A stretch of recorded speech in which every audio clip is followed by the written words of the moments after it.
What is up, my friends? My name's iirix, and today I'm going to be doing another review for you. This is a card where I've had a kind of, sort of, a little bit of a debate with some friends about. I'm not super into it, but I know they are.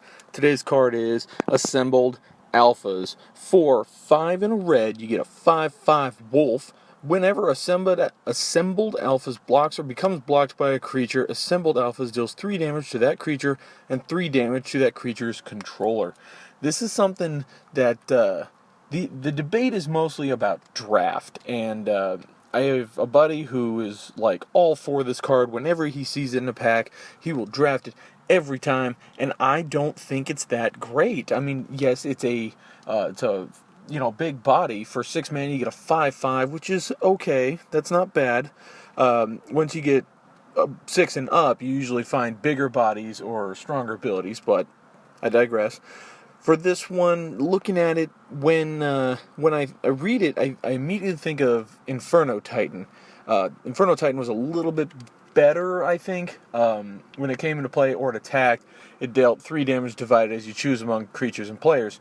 So here you get 3 to creature and 3 to the creature's controller, and that's something different, and that is a little bit stronger. So 6 mana for a 5/5 instead of a 6/6 like the Titan was. Looking at this guy, the thing that I do like a lot about it is if you swing with it and they chump block it, well, it doesn't even really matter if the chump block has death touch. It'll just do the damage. The downside is if you found a way to give this guy trample, then it no longer deals its combat damage because its ability goes off and deals the 3 damage to it before combat damage. But, pros and cons. This will still do 3 damage to the player. So, it's kind of one of those things that it's situational. I look at it, and it is super straightforward. I look at it, and that's really cool, but for 6 mana, I'd rather have something a little bit more game-breaking.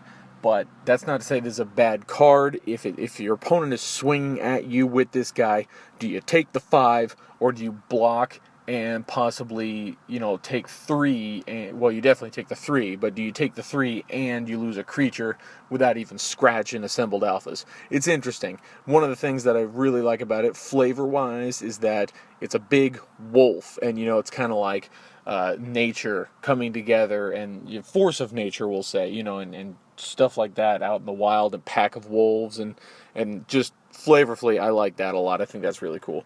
But that's not super important to the ability. For assembled alphas today on draft, I'm going to have to say it gets a 4 because it is big and scary. Generally, I wouldn't take it because I don't draft red frequently. If this was in the pack and any kind of removal was in the pack, I would probably take the removal over this any day. If this were, say, the 4th or 5th pick out of the pack and I was red, yeah, I would pick this up. But definitely not 1st or 2nd pick for me. If there's better or any removal, for standard at 2.5 because I have seen one werewolf deck in standard, and it generally used smaller ones. It was quicker, and it kind of used a weird combo with Zada, and so it kind of did that, and it made. It gave a power up, and then when he got targeted, he gave it to all of them, and yeah, it was kind of weird. But I have not seen big werewolves in standard, so I don't think you play this too much. Modern 1.5, I think it's too big and bulky and slow for what the format is. I think the format is a lot more complicated things, bigger, stronger creatures. Not modern. EDH though, I'll give it a 3 because I do like it, and I feel like in EDH red is super underpowered. Like, not even close to the other 4 colors. It's just not. It doesn't compete very well, I think, in EDH. But this is a big creature, and 3 damage to the player when, this guy blocks or becomes blocked. That's something, but yeah, not game breaking, but it is something. So that's what I would say about assembled alphas. It's mostly just me rambling. I mean, it's pretty straightforward, and I'm just trying to fill out that 5 minutes, but it's a straightforward card. If it's doing combat damage, it's burning some stuff too. So, if you like what I have to say, leave a like, subscribe to the channel for future reviews. If you have a different opinion, let me know down below. I'd like to hear. And thank you guys for watching. I'll see you all next time.